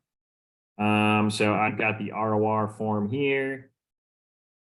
It's the same one that is in the Google Doc, but the Google Doc, it takes forever to load, right? And it almost always never loads on your phone. So you see my screen here, it'll look pretty similar to this on your phone, except it won't be a web browser, it'll be the app. This magnifying glass is the search function. So you click on that, and we're gonna type in, what's the last name? Smith. Read. We'll go with Reed because I know Smith is going to be massive. I don't know if Reed will too. It might be, but so yeah. So obviously, Cassie Reed's customers are in here, so that's gonna be something. But you can go all the way down to the bottom, where the Reeds are. Here, let's do another name that isn't a rep name. It's a little easier to find. Barons, Behrens. Oh, we got a Charlie Barons fan here. No, I just sold to one of my customers. Okay, yeah, Kim, right? But yeah, as you can see, it searches to the last name, and then you can search it. It's all alphabetized by last name, first last name, then first name. So easy to find. So obviously Josh, I'm assuming Kim in Woodstock, right? Red Barn Court. There we go. But so in the app, it'll also do the same thing. It's gonna, if they have a last name that is also a street name, it'll show some street names, and then eventually you'll get to the first name, last name, and it's all highlighted. And then you click on that, it'll open up the form and have all the Barons there for you. So yeah, this is a lot easier to use. So I would highly recommend using it over the Google Doc form. This also means when we do collect ROR at the end of the campaign, you'll want to make sure that you submit it right away. So your ROR gets added to this doc, because we're only going to do it once or twice a campaign. We're not going to do it whenever somebody sends me a list. So Stephanie, you have a question, go for it. If you want to filter it, like you can still use the Excel one, right? Yep. Yeah, you can still use the one on the website too, the Google Doc. You're more than welcome to use that. This one is just a lot faster. Yeah, just for like names like Reed, where you could filter the last name and then filter the first name. Anyway, that's how I do Yeah. it. So the other thing though too with this form is once there's like in the settings of it, you can make it offline. That basically means it downloads it to your phone. And then even if you don't have service, you can still pull this list up. So something to keep in mind too for everybody. Does anyone have any other questions about the Dropbox ROR doc? Concerns, anything?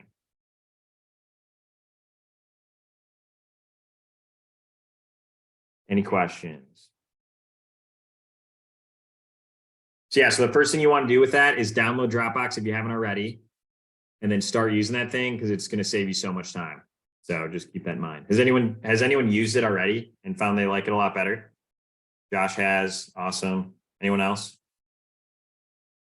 I know it's only been a weekend. Stephanie, awesome. So yeah, check it out. If you have any questions about it, just reach out to me. We also have a new update on our website. We have a rebook button, which is pretty awesome. So I'm going to teach you guys how to use this quick. So here on the team website, there's the new events booking request form. So that's if you want any events booked. If it's an event that you've worked in 2022 or 2023, or it's been worked by the team, whether it's a service event, traditional event, whatever. If it's been worked in 2022 or 2023, we can use the rebook button now. You click on the rebook button, and it's the same exact form as the new booking request, except it excludes all the stuff that we don't need from you. So yeah, so you just fill out this form, name of the show, the new dates, the cost, the booth size and all that stuff. And then make sure you always attach that good old application or the application link. Okay, pretty easy. So that is the new rebook button and form. It's going to be a lot faster for you guys, a lot easier to use. So feel free to start using that right away. Any questions about the rebook button?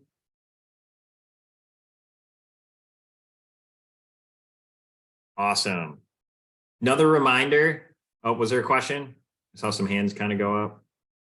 Stephanie, go for it. So if you rebook, do you automatically get the show, or we still wait? We still do the whole calls? So if it is a brand new event, then you can choose to pick it next year, right? Because that's a new policy that we started doing this year. But if it's a tiered event, then yeah, you still have to pick it. But you can, if you know for sure you're interested in working it, it's always good to get those rebooks in, because then we can get it booked way ahead of time. So like, for example, Jake and Jaquel just worked an event this last weekend. It was like the Bighorn whatever show, a sports show. And Jaquel's like, we definitely want to work this next year. Please rebook it as soon as possible. So she sent me the application, filled out the form. We're getting it rebooked. Jaquel will still have to pick that event, right? Same with Jake. They'll still have to pick it next year because it's not a new event. But we're going to get it booked ahead of time, so they get the same booth and everything. And with all new events, if you book it the first year, you get it, right? Yep, you get it the second year if you choose to. So that actually brings me into my next thing I wanted to update you guys about. So we've only seen Lucky use it so far, but just a reminder, if you are interested in working an event that you found, so it's not an event that was thrown in the calendar by Caden, it's an event that you found all the info, you sent us the application, you worked it the first year, and you want to work it in year 2, just make sure you put that in the bottom of your stats and say, hey, I want to work this in 2024, and then we will reserve a spot for you for that event. So just make sure you're doing that if you are interested in working events that are brand new. We haven't had too many people find events. There's been a couple of you, but not too many. But if you do find an event, just remember you do get that extra perk. I just want to make sure you guys know that it is something that you can take advantage of. Any questions? Any other questions about the rebook button or the new events rule? Well, I have one kind of. Yeah, go for it, Rob. Okay, so to stay in the events team, it's 2 events, right? Per campaign? That is to stay on ROR, yeah. On RR, okay. But service events don't count. Correct, yep. And you don't have to work a whole event. You can just work a day or so. Yep, you got that right. Yeah. So like campaign 3, for example, I need to squeeze in 2 events. So I worked a 3-day, or it was a 2-day art festival with Lucky in the 3rd Ward in Milwaukee. And then I needed another day, or another event. So I worked the mall for 1 day in Appleton during the holiday season. That was my second event. Okay. So where's a good place for us to find events? Because April, May, it's just super slow. And then I was curious about just a small one like Art in the Park, gun show, whatever, that's around $100. Yeah, so the first place I would look is the team calendar. So I would go to the Big Sky tab and look in there. There's all kinds of events that we are not working that are in Big Sky or any other division. So if you want to travel, I know, Rob, we talked to Ned, you said you want to travel a little bit. If you do want to travel to any of the other states on the team, you can definitely do that too. But yeah, look in the calendar. There's lots of opportunity, lots of events. There's even some prospective events where literally you just have to email me and say, hey, Nick, I want to work this. And then we do the rest. You don't have to do anything. So if you see a perspective you want to work, you literally just you send me an email and say, hey, Nick, can I work this? And I say, yes, and then you're in. So that is the first place I'd look. Second place I would look is just do some research. Caden is a master at research, so he's going to be the go-to person to reach out for that. But you can, obviously there's Google, there's other websites. I honestly don't even know all the websites that Caden uses, but reach out to Caden. He's awesome. He's amazing at research. He's really good at it. So that's where I would reach if you're having trouble with Google and whatever other search engines that you may be using. But yeah, team calendar is a good one. And then Caden would be the second spot that I would go. And then just doing your own research obviously is great too. But if you're having trouble doing research, then yeah, team calendar, then Caden. Okay, one more. You said about rebooking events. Like we're going to do Pocatello this week, and then the girls we're going to do next month. And I was doing a hotel across the street from them, but I think it's more expensive. Is there a way I can see what the prices are at the other hotel without bugging them? Is that on the? It's not on the team. Well, if it's a booked event, like we're already working it, then yeah, you can totally find that on the team website. It's on you just look in the calendar. Like I said, yeah, because it's kind of weird sometimes. It's just the event. We don't do rooms or nothing else, right? So if it says $191 for 2 days, that's what the price is. Yep, you got it. Yeah, if that's what's in the calendar. Okay, so all right. And then to find out who to call to do anything else at that place, is that available there? Or is that something we need to Google and just find? For service events? Yeah, so let's say I wanted to do it at the other hotel. I mean, is there any info who to call to see about a 1-day one, or should I just like call and do my own research? Yeah, best thing to do. This is what I always do. It's funny because I have all the resources of all the past events that we've ever worked, and I still don't use any of the info that we have. I always go, I type in the name of the hotel with the city and state, and then I type in phone number, and then I click enter, and then Google just puts in big bold letters their phone number, and then I call it. So that's what I do for every hotel. Even the ones that I work with, 6 to 12 times a year, I still Google their phone number. So that is the easiest way to find any phone numbers. And then just call, and then it's usually click 2 for sales. Or if it's a smaller hotel, you talk to the front desk, but that's what I would recommend doing. Thank you. Yeah, for sure. Any other questions about anything I've covered so far? Awesome. A couple other updates that we have, things that are coming. So we have an FAQ page that is being built right now. So just want to give you guys a heads up. There will be an update. So these are just questions that, maybe that you reach out to me or any of the event managers, and they're easy to answer yourself, but we just don't have a resource for it right now. We are building a page, so it'll be easier for you in the future. So be on the lookout for that. So it's like, oh, where do I find setup instructions? We're going to have an answer for you.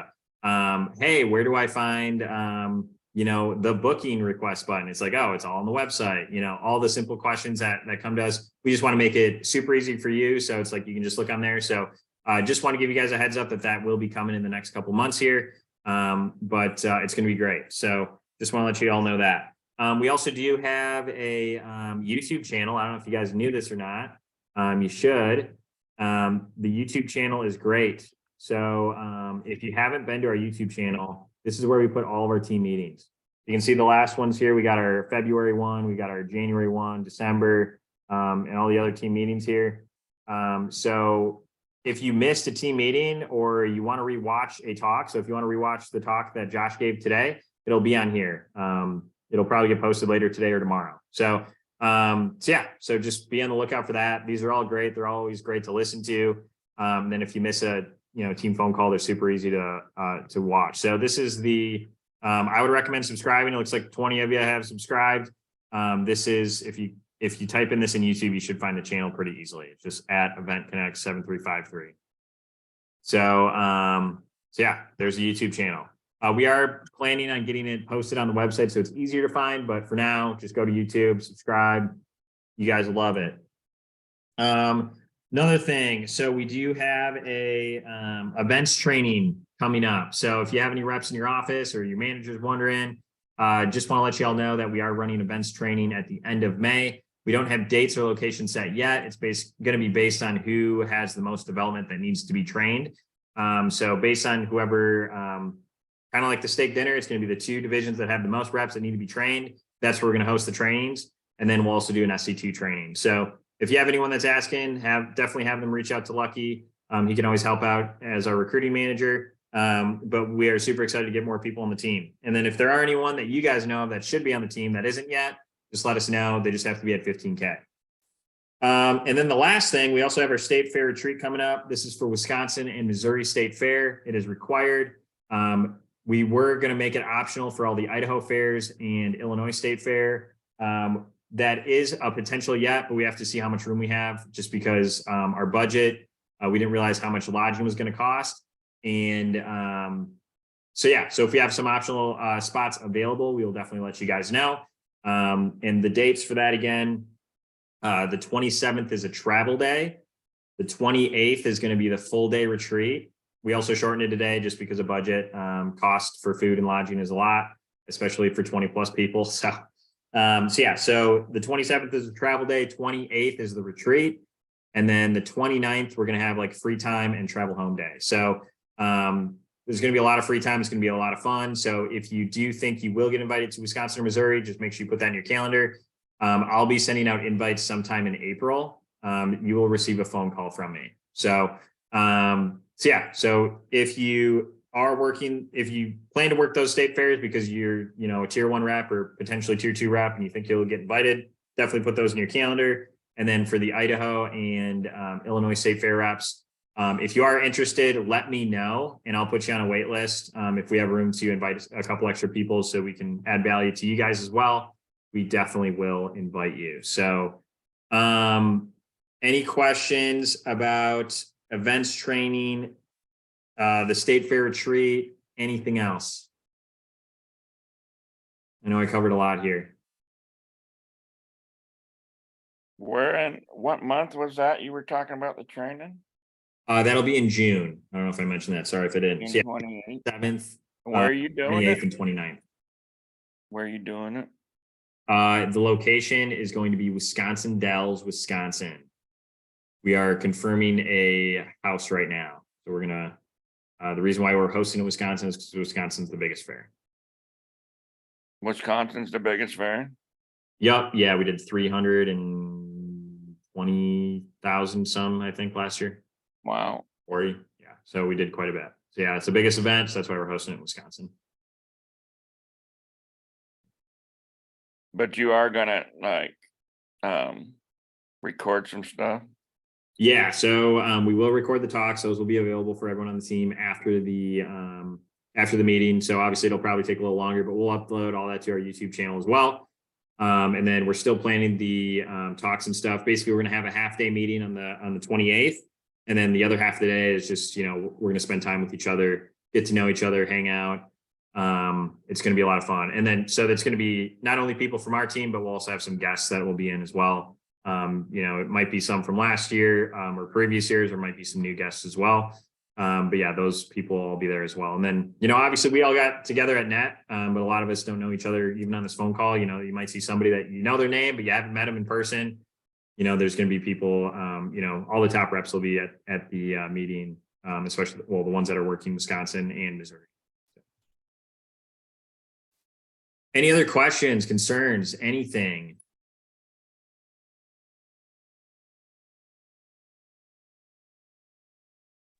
Okay, well, hey, we're going to get off about 25 minutes early. I'm going to stay on as long as you guys need me to, but if you are all good, you are welcome to jump off. Glad you guys made the call. Hope you guys learned a lot from Josh.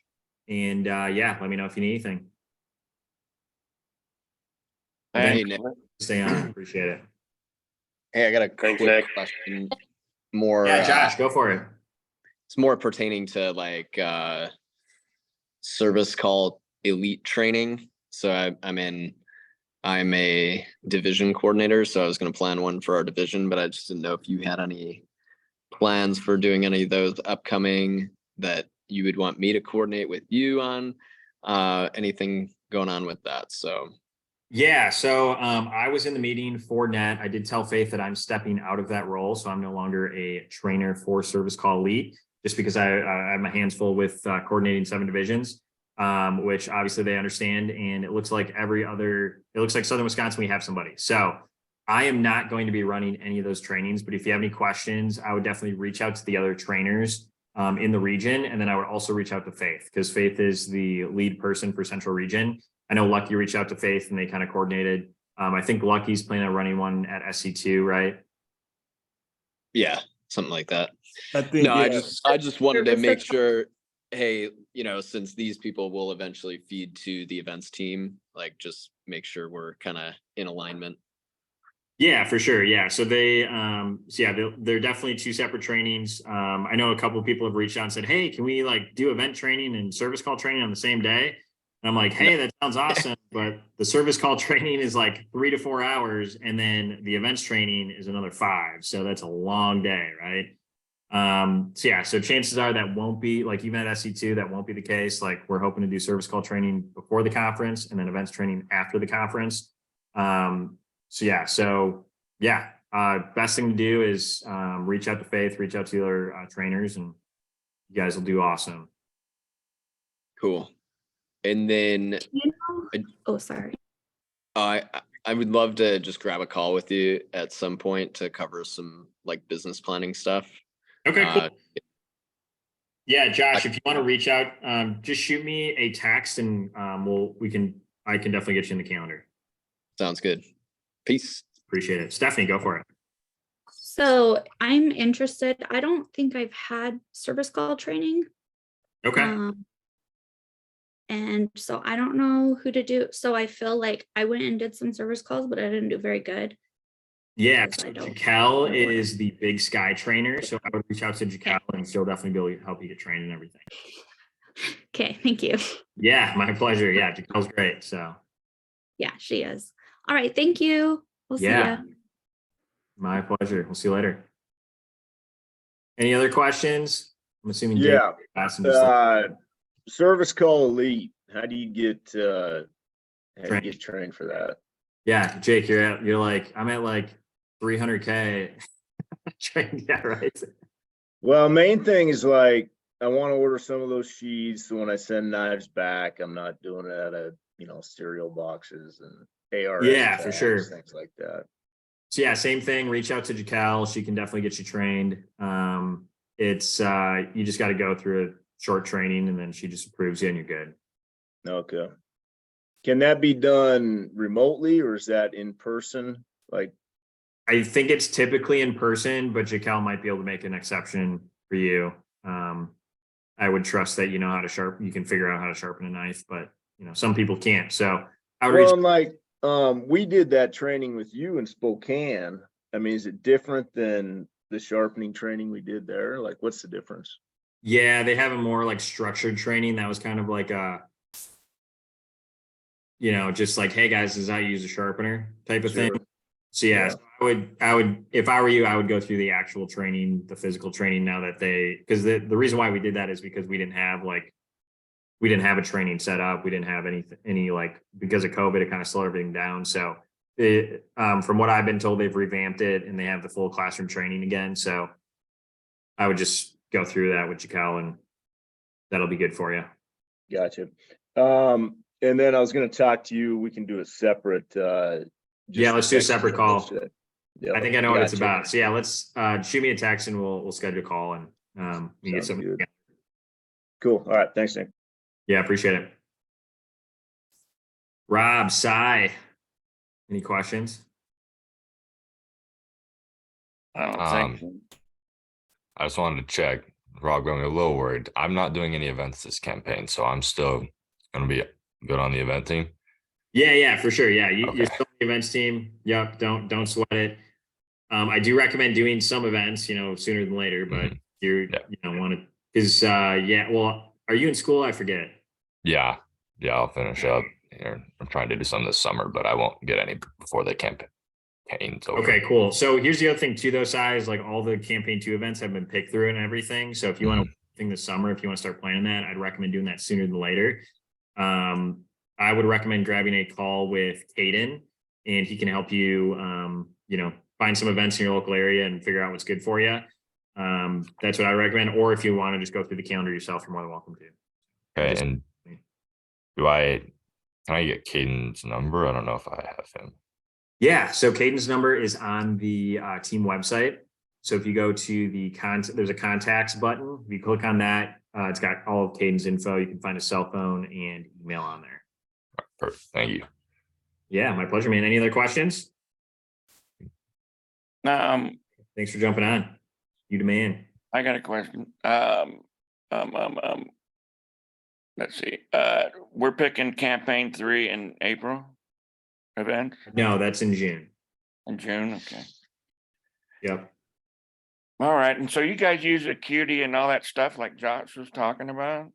Yep. Is that pretty easy to set up? And then you do marketing with Best Action and they help with that stuff, or what do they do? Yep. Yeah. So I use Acuity. And then they send me an email and then I set up all the marketing because I'm super quick at it. I can do it. I can get a text and email scheduled in about 10 minutes now because I've been doing it for a long time. It used to take me a half hour to 45 minutes. It takes me about 10 now.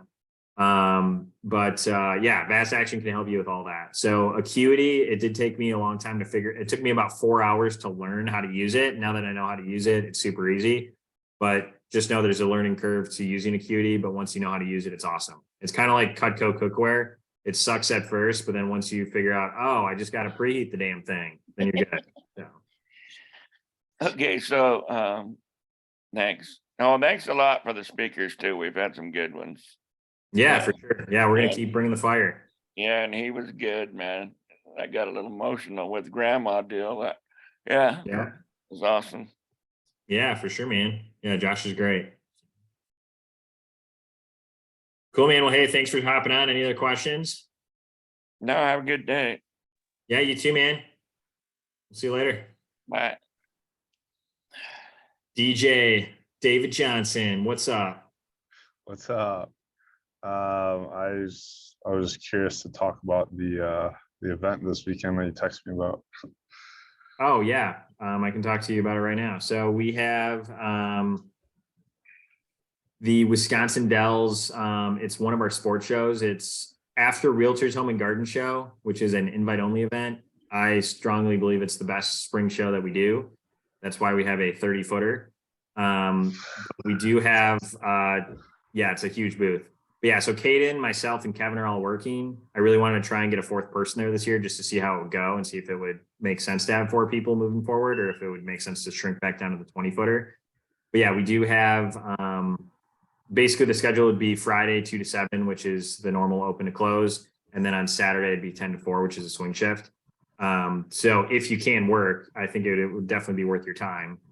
But it's, you know, obviously up to you. And even if you only want to work one of the days and not both, they're both extremely busy days. Sundays is a little slower because everyone's hungover, but the first 2 days are definitely busy. Okay, because I think I'm scheduled to work with Dow this weekend, but I know that's like a 1-person show. Okay. So I'm very tempted to just say F it and go to both. Let me figure out what I need to do this week a little bit more, and then next week. Okay. And then I Yeah, will. it's open. There's only a few. I think I only texted like 2 other people and they haven't responded at all. And some of them were even on the call. So Okay. probably a no.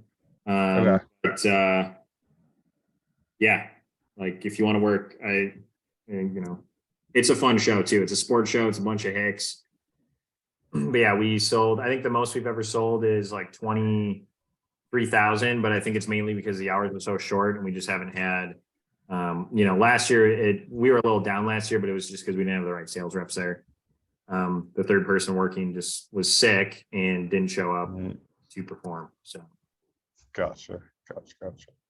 I guess if I were like, I'm fine if it's a no, but if I were to do it, would I be able to get like some sort of travel cost since it's last minute or no? We can talk about it. I might be able to help you out. But I mean, you definitely have to pay for your booth. I know that for sure. So Well, that's yeah, that's fine. not the Like question, but- even if I just got like just fill up my car like 50 yeah, bucks for sure. We could gas, probably that help would you be out. that'd be cool. But if not, no worries. I understand. Okay, sounds good. Yeah, we can talk more. Figure out your schedule, and if you are able to work, shoot me a text and we can talk more. Okay, awesome. Thank you. Yeah, appreciate it, I man. appreciate it. Yep. See ya. Yeah, we'll see you later.